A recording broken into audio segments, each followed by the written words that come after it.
दोस्तों, आज लिखावट के इस कविता पाठ के कार्यक्रम में हिंदी के महत्वपूर्ण कवि बल्कि युवा कवि अरुण देव उपस्थित हैं अपनी कविताओं के साथ।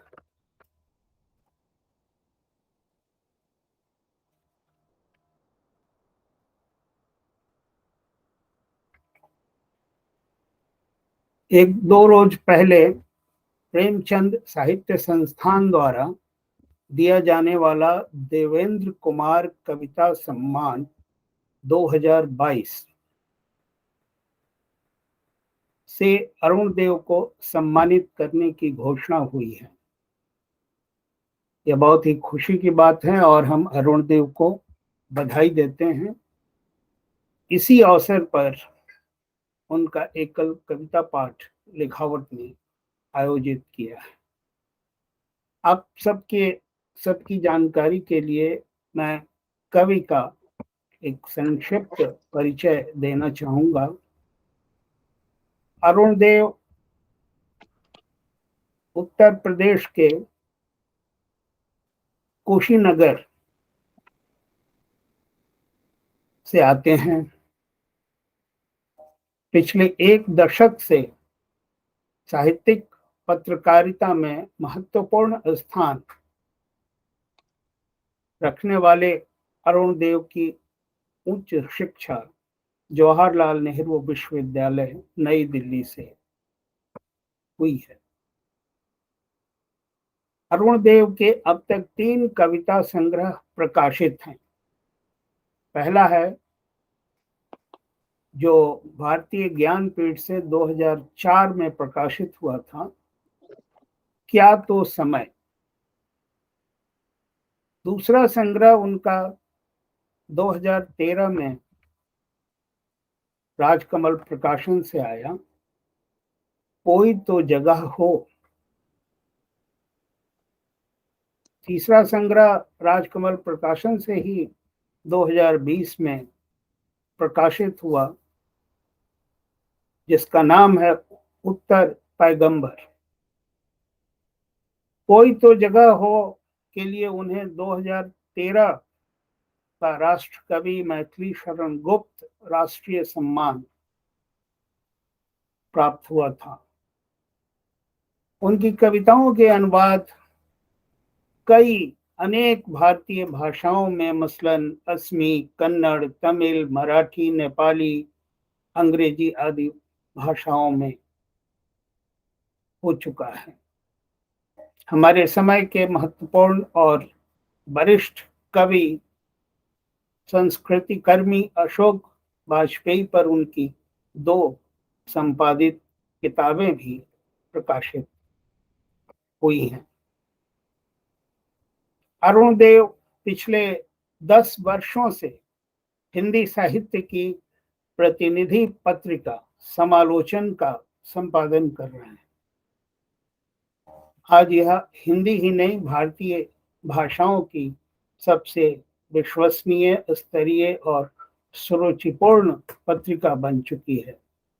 बल्कि इसमें अगर मैं जोड़ूं तो अतिशयोक्ति नहीं कही जाएगी कि समालोचन की स्थिति आज वही है जो नामवर सिंह के संपादन में आलोचना पत्रिका की होती थी। तो जिस तरह लोग नामवर सिंह के संपादन में निकलने वाली पत्रिका आलोचना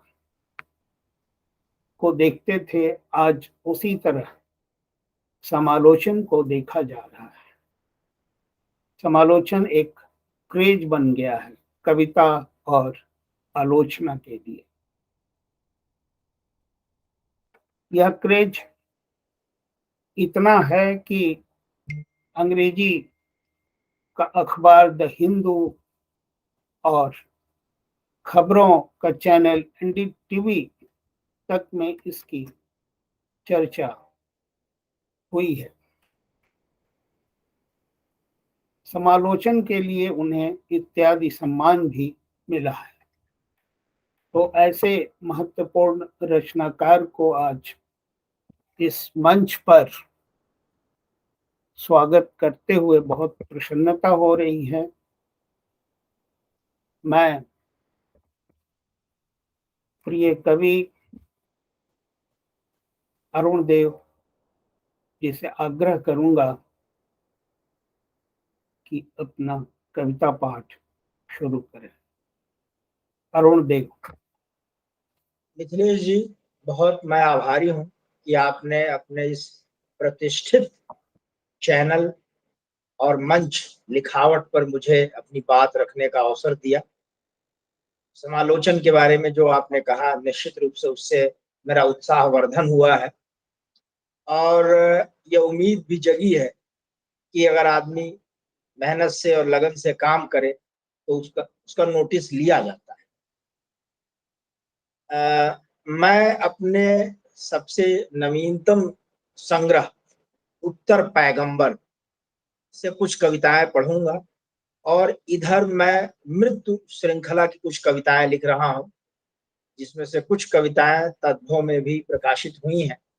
तो मृत्यु श्रृंखला से भी कुछ कविताएं मैं पढ़ूंगा। स्वागत है, लेकिन स्वागत है। उससे पहले मैं उत्तर पैगंबर से कुछ कविताएं पढ़ूंगा।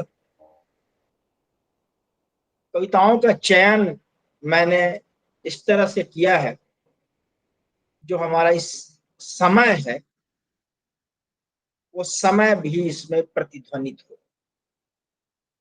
प्रेम की कविताएं बहुत कम मैंने चुनी है। जो यातना की कविताएं हैं उसको मैंने तरजीह दी।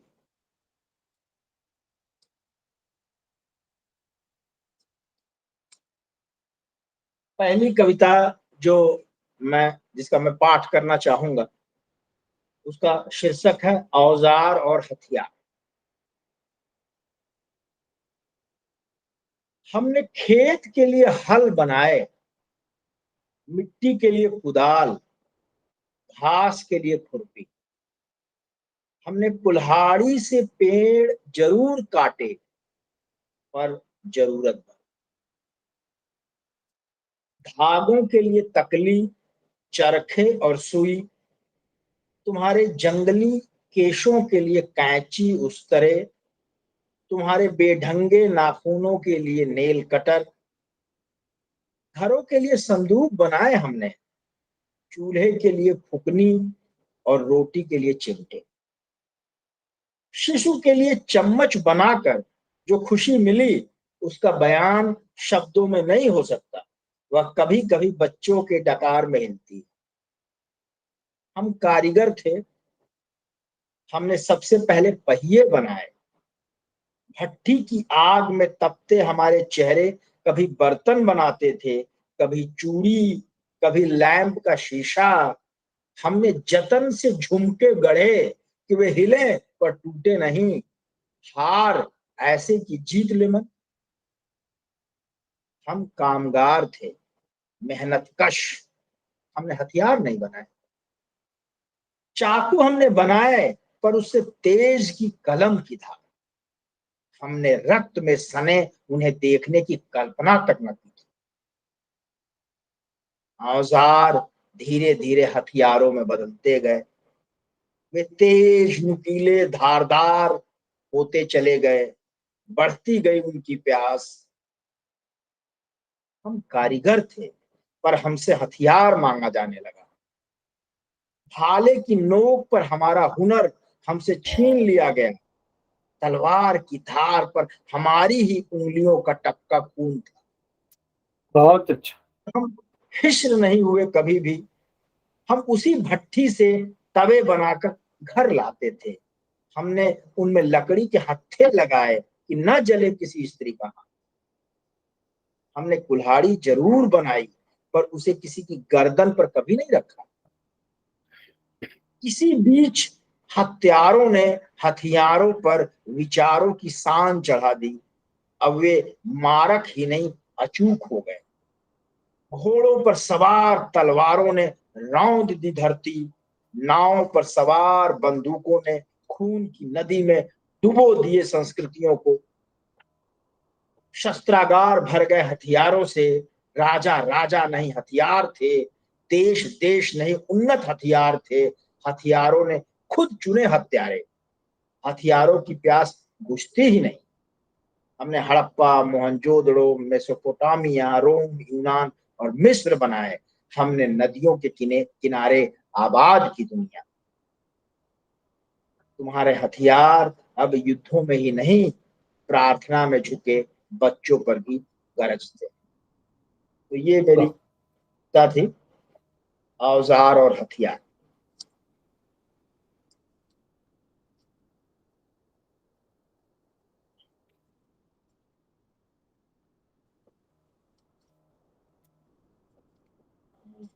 एक कविता मैं पढ़ना चाहूंगा।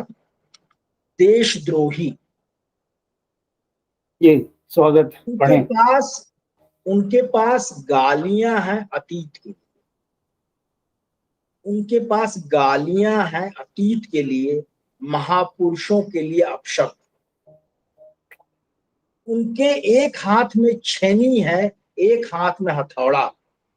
वे घूम घूम कर ध्वंस कर रहे हैं आदम कद मूर्तियां। वे किताबों को जला रहे हैं, चित्रों को फाड़ रहे हैं, आजाद आवाजों को दबा रहे हैं, कर रहे हैं शब्दों की निगरानी। बहुत अच्छा। नष्ट कर रहे हैं संग्रहालयों को, भ्रष्ट कर रहे हैं संस्थाओं को, शब्दों के मायने बदल रहे हैं। बहुत अच्छा। उन्हें एक ही रंग पसंद है, एक ही राग, एक जैसा कद और पहनावा एक जैसा। वे अब बाहर निकल आए हैं, संक्रमित कर तैयार कर रहे हैं अपनी प्रतिकृतियां। भविष्य के मुहाने पर उनका जमावड़ा है, भविष्य के मुहाने पर उनका जमावड़ा है। नदी के वेगवती होने का यही समय।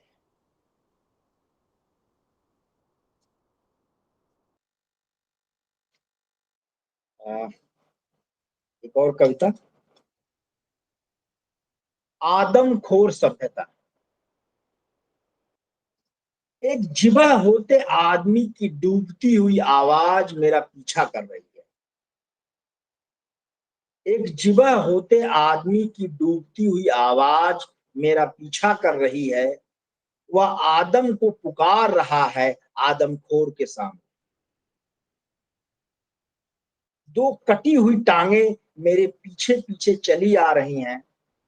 खून से लथपथ उखड़े हुए बाजू मेरे सामने आ जाते हैं। स्याह आसमान से जले हुए इंसानों के गोश्त गिरते हैं। जिंदा आदमी की जलती हुई गंध से भर गई है हर जगह।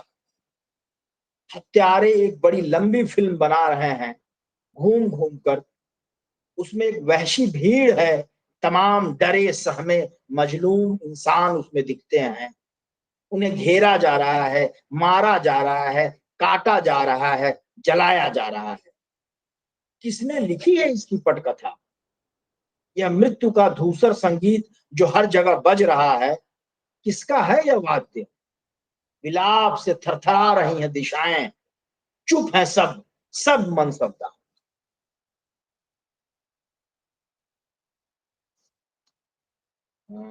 एक कविता और।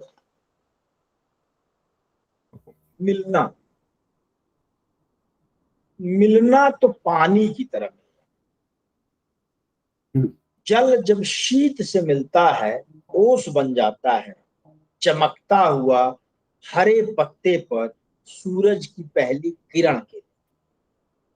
इस चमक में कहाँ जल है, किसकी रश्मियां और कहाँ शीत? शब्दों से अर्थ मिलते हैं पर गिर नहीं जाती उनकी ध्वनियां। शहद अपनी मिठास में घुलता जाता है। पहले तो वह फूल में घुलता है, फिर पराग में, फिर गुंजार में। लय से नृत्य मिलता है और दोनों बचे रहते हैं एक होने के उत्कर्ष पर, जैसे देह पर उसका नमक। उच्चरित जब कंठ में घुलता है, एक नदी बह निकलती है पत्थरों को तराशती है। धूप में रहती है गर्माहट, चांदनी में शालीनता, पूर्णिमा पूर्णता का संतुलन है, अमावस अपने को खो देने की गरिमा। मिलना तब जब कोई उम्मीद न हो, कोई आहट भी नहीं। बहुत उदास स्त्री को मिले उसका व्यतीत प्रेम, प्रेम को मिले उसकी आतुरता। आकर्षण में कुछ इस तरह घुल जाए कामुकता कि मिलना पिघल जाना हो। चेहरे पर जैसे आभा, दांतों पर रुकी हुई हंसी, होठों पर चुप्पी की सलवटें, प्रेमियों के मिलने के बाद भी बच रह गई उत्कंठा। मनुष्य में न मिलना क्रूरता और कपट की तरह, मिलना प्रकाश की तरह कि जिससे वह मिले उसका होना और दिखे। बहुत अच्छा। एक आध दो कविताएं और मैं पढ़ूंगा इसमें से। पढ़े पढ़े आप। अगर मैं गिरा तो प्रेम में गिरा, झुका तो सामने प्रेम खड़ा था। अगर मैं अनैतिक हुआ तो प्रेम में हुआ। समझौते हुए होंगे प्रेम बचाने के लिए, चालाकियां प्रेम पाने के लिए। अगर मैं नालायक था तो इसलिए कि प्रेम के लायक बन सकूं। वाह, बहुत जब सुंदर। लोग जब लोग असरदारों के सामने गिरे झुके घिघिया रहे थे और अपनी तरफदारियां चुन रहे थे, मैं प्रेम में था। मुझे इसके लिए आज भी लज्जित किया जाता है। शुक्र है मैं बदनाम दुनियादारी के लिए नहीं बहुत अच्छा, बहुत।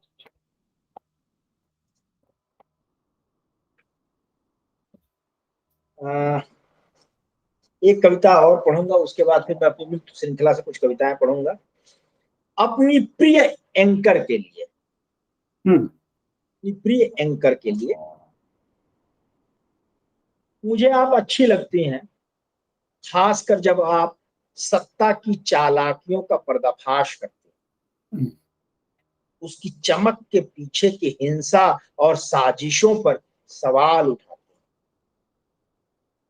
आप मुस्कुराती हैं, आप हंसती हैं, आपकी साड़ी और थोड़े खुले गले के ब्लाउज और उन्हें पहनने की शाइस्तगी, क्या क्या यह कैमरे का जादू है? आपको चीखते नहीं देखा, कभी झूठ के लिए चिल्लाते नहीं देखा। आप मजबूती से अपनी असहमति दर्ज करती चलती हैं। आपने एक पत्रकार की तरह तथ्य खोजे हैं, उन्हें करीने से पेश करना ही आपका पेशा है और यह आप बखूबी करती हैं। सौंदर्य की भी अपनी एक ताकत है। इधर सुंदर लोगों में हिंसा बहुत बड़ी है, ताकतवर लोगों की सोहबत ने उन्हें क्रूर बना दिया है। बहुत अच्छा। जब आप किसी रसूखदार के खिलाफ प्रतिपक्ष में बैठती हैं, जैसा कि पत्रकार करता ही है और जो इधर अब नहीं करता, तब आप और खूबसूरत लगने लगते। इस देश को सुंदरता की बहुत जरूरत है, बहुत जरूरत है तमीज की। बहुत बहुत यह सुंदर। दिनों दिन यह दिनों दिन असुंदर होता जा रहा है। आप में सच्चाई दिखती है जो अब नहीं दिखती प्रभावशाली लोगों। ऐसा लगता है अपनी प्रतिभा और अपना होना उन्होंने कहीं रख दिया है, वे किसी के लिए बोल रहे हैं। जब वे अन्याय को ही न्याय कहते हैं, उनके पीछे अदृश्य धागे साफ दिखने लगते। मैं रिमोट से चैनल बदलता हूं, मैं किस चैनल पर जाऊं? मैं रिमोट से चैनल बदलता हूं, मैं किस चैनल पर जाऊं? आपके फेसबुक ट्विटर व्हाट्सएप पर आपका पीछा करती भेड़ियों की फौज है, आग उगलती, मारो मारो चिल्लाती। डर सपने में भी रिवॉल्वर दिखाता है, आपका इंतजार करता घर है, गर्वित पर सहमा हुआ। हो सकता है जब आप कैमरे से उठकर बाहर आए, कोई शो काज नोटिस आपका इंतजार कर रहा हो। साक्षात्कार में जब धार्मिक सत्ता ने असुविधाजनक सवालों से घबराकर कैमरा बंद करवा दिया, आपने फिर भी नहीं खोया धैर्य। मुस्कुराकर कहती रही, मुझे थैंक यू तो कहने दें। सच बताइए, किसको धन्यवाद देना चाहती थी आप? मैं कहता हूं शुक्रिया आपका। वाह। तो ये कविता थी मेरी अपनी प्रिय एंकर। तो ये 15 मिनट लगभग हो चुके हैं और मैं अपने श्रृंखला मृत्यु श्रृंखला से कुछ कविताएं पढ़ूंगा।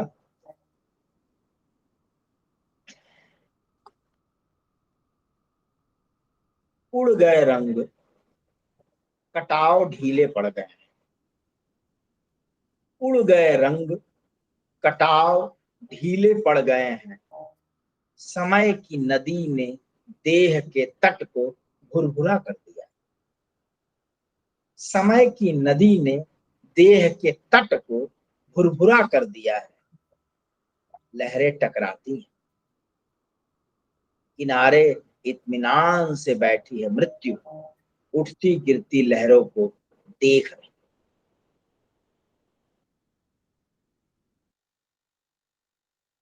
मेरी गली मुझे नहीं जानती, परिवार में चुप्पे की तरह रहता हूं। दोस्त मिलने पर मुंह फेर लेते हैं। रिश्तेदार कहते हैं कैसा आदमी है, हंसता ही नहीं। रोज जाता हूं जहां, किसी दिन न जाऊं, किसी को मेरी याद तक नहीं आती। चुभता हूं, खलता हूं, या हुकारी क्यों नहीं करता। बोलता हूं, लिखता हूं, डरता हूं, फिर लिखता हूं। शोर बढ़ रहा है, न जाने कैसा जश्न चलता रहता है। ये किसकी विजय यात्रा है? लोग मेरे टूटकर बिखर जाने का इंतजार कर रहे हैं। इसका अलग हिस्सा।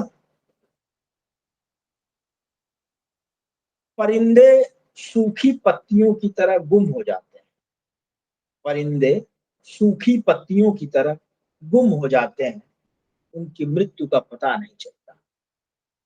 पेड़ ठूठ में भी रखते हैं आश्रय। पेड़ ठूठ में भी रखते हैं आश्रय। फुनगी फेंकता है वहां कोई बीज। फुनगी फेंकता है वहां कोई बीज। आदमी आखिर में लौटता है अपनी देह में, उसे हिलाता डुलाता है। वह घर जर्जर अब ढहने को। मृत्यु के बाद वह धुएं में अदृश्य हो जाएगा। उस मिट्टी में चींटियां रहेंगी, कभी उगेगा वहां कोई फूल।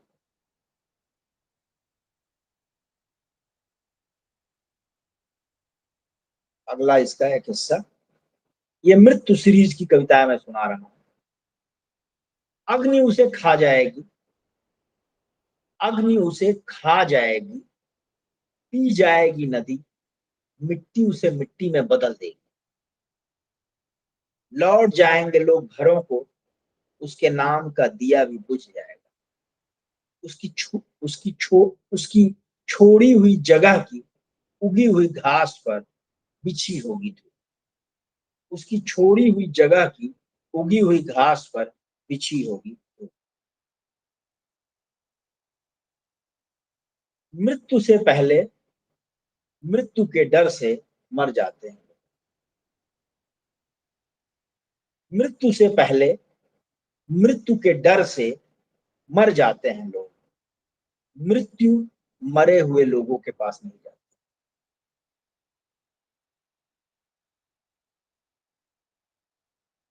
एक इसमें और कविता मैं सुनाऊंगा, उसके बाद जो है मैं चाहूंगा कि अब बंद किया जाए उसको।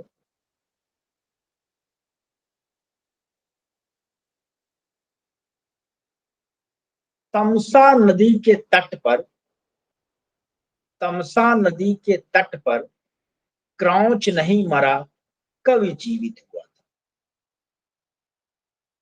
वाल्मीकि ने प्रभु राम की मृत्यु नहीं लिखी।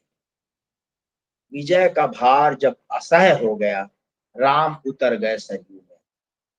मृत्यु ने मृत्यु ने न सीता को छुआ था, न लक्ष्मण को।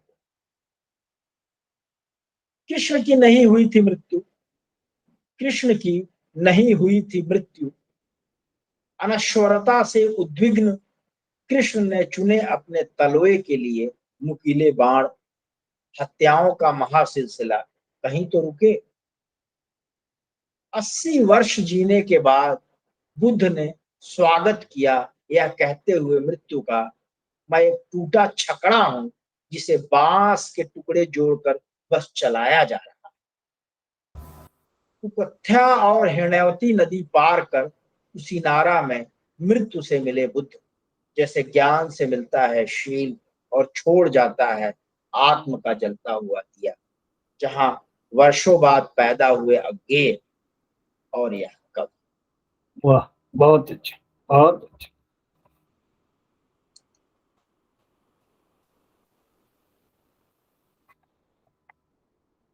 अभी और पढ़िए। मेरे ख्याल से रैप्ट हो गया। कुछ और कविताएं, एक आध दो और कविताएं फिर मैं अपने संग्रह से ही पढ़ दे रहा हूँ। आपने कितना पढ़ा? हाँ, हो गया वैसे 20 20 मिनट नहीं तो। हुआ। हाँ, 20 मिनट हो गए। एक वो आध कविताएं उन और पढ़ देता हूँ। आप उन कविताओं को भी पढ़ सकते हैं जो सदानंद शाही ने फेसबुक पर शेयर किया था। हाँ, वो एक मेरी सीरीज है उत्तर पैगंबर की, उसमें उन्होंने किया, वो सीरीज में पढ़ दूंगा। एक हाँ वो। कविता, हाँ, एक कविता पढ़ने के बाद मैं उधर जाऊंगा। वे ठीक। अभी व्यस्त हैं, इस शीर्षक हम्म से कविता पढ़ रहा हूं मैं। हम्म हम्म जब गांधी अहिंसा तराश रहे थे, हम्म जब गांधी अहिंसा तराश रहे थे, आम्बेडकर गढ़ रहे थे मनुष्यता का विधान। भगत सिंह साहस, सच और स्वाध्याय से होते हुए नास्तिकता तक चले आए थे। भगत सिंह साहस, सच और स्वाध्याय से होते हुए नास्तिकता तक चले आए थे। सुभाष चंद्र बोस ने खोज लिया था खून से आजादी का रिश्ता। नेहरू निर्मित कर रहे थे शिक्षा और विज्ञान का घर। फतवों की कटीली बाढ़ के बीच सैयद अहमद खान ने तामीर की ज्ञान की मीनारें। तुम क्या कर रहे? तुम व्यस्त थे लिखने में एक ऐसा इतिहास जहां नफरतों की एक बड़ी नदी थी, सिंधु से भी बड़ी। तुम तलाश रहे थे एक गोली, एक हत्यारा और एक राष्ट्रीय शोक। बहुत अच्छा। अब ये उत्तर पैगंबर श्रृंखला है, उसकी कुछ कविता मैं चाहता हूं कि पढ़ूं मैं। छोटी हाँ छोटी कुछ पढ़िए। कविताएं हैं जी। उत्तर पैगंबर। वह यह तो चाहेगा कि तुम नेक बनो, वह यह तो चाहेगा कि तुम नेक बनो, पर तुम्हारी वफादारी उसने कभी नहीं मांगी। उसे आज्ञाकारी दास नहीं चाहिए थे, ये जंजीरें तुम्हारी खुद की। दूसरा हिस्सा। तुम खुशहाल रहो, आखिरकार उसने तुम्हें बनाया जो। तुम खुशहाल रहो, आखिरकार उसने तुम्हें बनाया जो है। पर तुम उसके कहर से न जाने क्यों डरते रहे, बचते रहे उसके श्राप से।